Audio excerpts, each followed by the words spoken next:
Estamos ya en la celebración del cuerpo y la sangre de Cristo. Si bien, pues por cuestiones del Jueves Santo, se celebró la institución de la Sagrada Eucaristía, pero en el contexto de la Pasión. Por esa razón, pues tuvimos una medianoche de oración acompañando a Jesús allá en el Monte de los Olivos, pero luego pues no se le rindió el culto que merece una institución de la Eucaristía.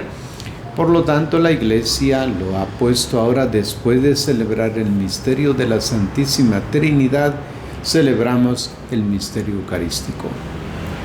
Cada vez que entramos a un templo, pues observamos que pues está en un lugar particular, está el sagrario. Y es donde la ornamentación pues es propia de la adoración del Santísimo Sacramento del altar.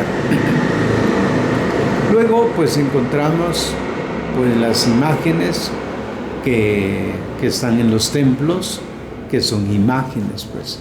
La imagen como tal lo dice la palabra, la imaginación de cómo fue un santo, cómo fue Jesucristo, cómo fue la Virgen María, pero es la imagen, no es la realidad. Si bien la imagen nos hace trascender lo que vemos para entrar en el ámbito de donde los santos se encuentran, pues en la vida eterna. Pero ahora en particular nos corresponde a todos celebrar este gran misterio que está en el pan de la palabra y en el pan eucarístico de Jesucristo.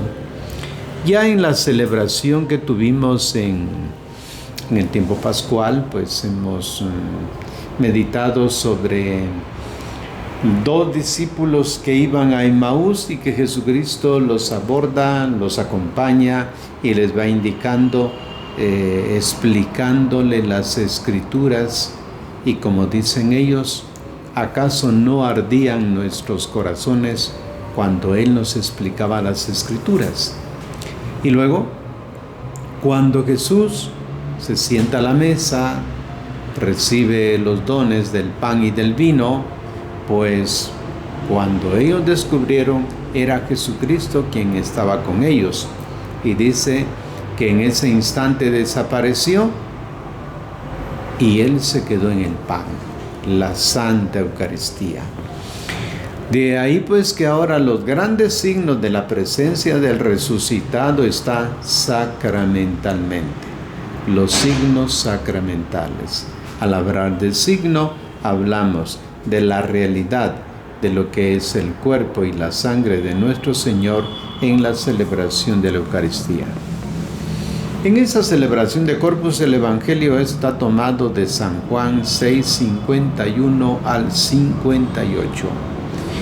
Y dice: en aquel tiempo dijo Jesús a los judíos: yo soy el pan vivo bajado del cielo, quien coma de este pan vivirá para siempre, y el pan que yo doy para la vida del mundo es mi carne. Los judíos se pusieron a discutir: ¿cómo puede éste darnos a comer su carne? Les contestó Jesús: les aseguro que si no comen la carne y beben la sangre del Hijo del Hombre, no tendrán vida en ustedes. Quien come mi carne y bebe mi sangre tiene vida eterna, y yo lo resucitaré en el último día. Mi carne es verdadera comida, mi sangre es verdadera bebida. Quien come mi carne y bebe mi sangre, habita en mí y yo en él. Como el Padre que me envió, y yo vivo por el Padre, así quien me come vivirá por mí. Este es el pan bajado del cielo, y no es como el que comieron sus padres y murieron. Quien come de este pan vivirá para siempre. En el gran acontecimiento que hemos proclamado, pues viene a recalcar lo que significa el cuerpo y la sangre de Cristo. Este pasaje pues constituye la parte conclusiva del discurso sobre el pan de vida, pronunciado por Jesús en la sinagoga de Cafarnaúm después de la multiplicación de los panes y de los peces. El prodigioso milagro, diríamos, de lo que se habla de la multiplicación de los panes, esa gran maravilla que desencadenó un entusiasmo incontenible y a la vez una peligrosa exaltación colectiva. La gente, visto el signo, debe capturar a Jesús para hacerlo rey.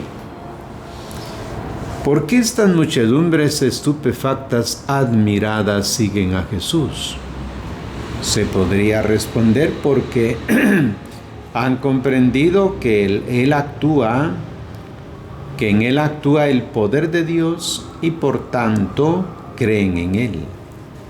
En realidad son víctimas de un peligroso equívoco, tienen una fe inmadura, se interesan por Jesús solamente porque lo consideran capaz de satisfacer mediante milagros las necesidades materiales. La fe madura es algo totalmente distinto. Es aquella del que comprende que Jesús no realiza prodigios para provocar la admiración de la gente, sino para introducirlas en una realidad más profunda. En la curación del ciego de nacimiento, el verdadero creyente intuye que Jesús se presenta como la verdadera luz del mundo. En el agua convertida en vino descubre el don del Espíritu, fuente de alegría. En la reanimación de Lázaro comprende que Jesús es el Señor de la vida. En el pan distribuido a la gente hambrienta, el creyente ve a Jesús como alimento que sacia. En Cafarnaúm, por el contrario, la gente no entiende, se detiene en el aspecto exterior y superficial del acontecimiento. Tiene necesidad de ser ayudada a pasar de la búsqueda del alimento que perece a aquel que dura para la vida eterna. Una tarea difícil, pero Jesús lo intenta. Comienza presentándose como el pan de la vida que ha bajado del cielo. Declara que quien escucha la palabra, quien asimila su mensaje, su evangelio, se nutre de la palabra de vida. Quien por el contrario se alimenta de otras palabras, aunque aparezcan placenteras y cautivadoras, ingiere veneno de muerte. Su afirmación es inaudita. Para los judíos, el pan bajado del cielo es el maná, y el alimento que nutre es la palabra de Dios. ¿Cómo puede el hijo de José arrogarse semejantes prerrogativas? Se preguntan indignados. ¿Quién se cree este? También la samaritana había reaccionado de una manera semejante. ¿Eres tú más grande que nuestro padre Jacob? En vez de mitigar su pretensión, Jesús hace una declaración más sorprendente.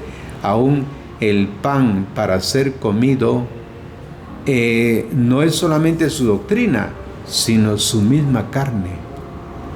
El pan que yo doy para la vida del mundo, dice, es mi carne. Son las palabras con las que comienza el pasaje de hoy. Para comprender bien el significado y no ser inducido a imaginar un acto de canibalismo, hay que precisar que cuando la Biblia afirma que el hombre es carne, no se refiere al hecho de que está revestido de músculos, sino que es débil, frágil, precario, sujeto a la muerte. Por ejemplo, frente a las miserias morales de los israelitas, Dios, declara el salmista con un audaz antropomorfismo, aplaca su ira y calma su furor, porque recuerda que eran carne, un alimento que se va y no retorna, citando el Salmo 78, verso 39. Cuando Juan en el prólogo de su Evangelio escribe, y el Verbo se hizo carne, Juan 1:14, se refiere al voluntario descenso del Hijo de Dios al nivel más ínfimo, aceptando los aspectos más caducos de la condición humana. Comer, ¿verdad?, que es el verbo que utiliza, comer, Dios hecho carne, significa reconocer que la revelación de Dios ha entrado en un mundo a través del Hijo del Carpintero, y que acogerle a es acoger esa sabiduría venida del cielo. Aún después de esta declaración, el aspecto escandaloso de la propuesta de Jesús permanece. ¿Cómo se puede comer pues a una persona? Aquí está el quid de la cuestión. La reacción escandalizada de sus oyentes es comprensible pues y justificada. ¿Cómo puede darnos a comer su carne? Comprenden que Jesús no se refiere solamente a la asimilación espiritual de la revelación de Dios, sino a comer real. ¿Qué intenta decir Jesús? Es la gran pregunta que está en el fondo. Jesús no se preocupa de la incomodidad de sus oyentes y reafirma, como ha dicho, añadiendo una exigencia aún más provocada. Es necesario beber también su sangre. Muchos textos bíblicos prohíben severamente beber sangre, porque la vida de la carne es la sangre. Está en Levítico 17, 10 al 11. Y la vida no pertenece al hombre sino a Dios. Se trata, por tanto, de asimilar su vida. Es pues en este punto donde se inserta el discurso de la Eucaristía.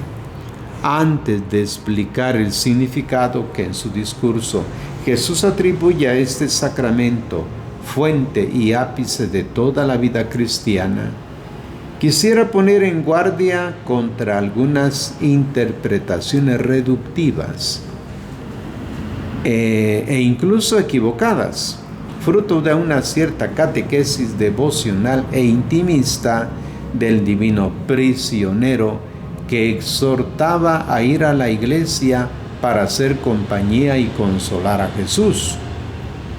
La Eucaristía no tiene como objeto capturar a Jesús para tenerlo más cercano y tener así una oportunidad mayor de convencerlo a que nos conceda favores, aprovechando el hecho de que ha venido a visitarnos, de que ha entrado en nuestro corazón. La Eucaristía ha sido instituida como alimento para ser comido, y aun cuando viene expuesta la adoración, es para ser consumida como alimento. Solo así mantiene su significado auténtico. Si partimos de la constatación de que para llegar a la vida de unión con Cristo basta la fe en su palabra, la pregunta es inevitable. ¿Por qué es necesario entonces acercarse a recibirlo también en el sacramento? ¿Por qué ha añadido Jesús una exigencia tan difícil de comprender: comer su carne, beber su sangre, las especies sacramentales del pan y del vino? Sabemos que por falta de sacerdotes, la mayoría de las comunidades cristianas del mundo no se reúnen el domingo alrededor de la mesa del pan eucarístico, sino solamente alrededor de la mesa del pan de la palabra. Y estamos seguros de que los creyentes reciben abundancia de vida con este único alimento. Es significativo que el versículo 54 Jesús diga que quien come su carne y bebe su sangre tiene la vida eterna. Y en el versículo 47 afirme que quien recibe en el mismo fruto quienes creen en la palabra de Dios. ¿Por qué entonces la Eucaristía?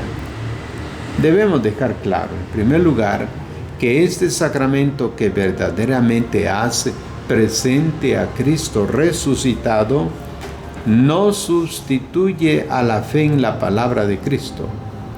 A acercarse a recibir la comunión no es realizar un rito mágico, ni la hostia es una especie de píldora que actúa automáticamente y cura al enfermo aunque esté dormido o semiconsciente.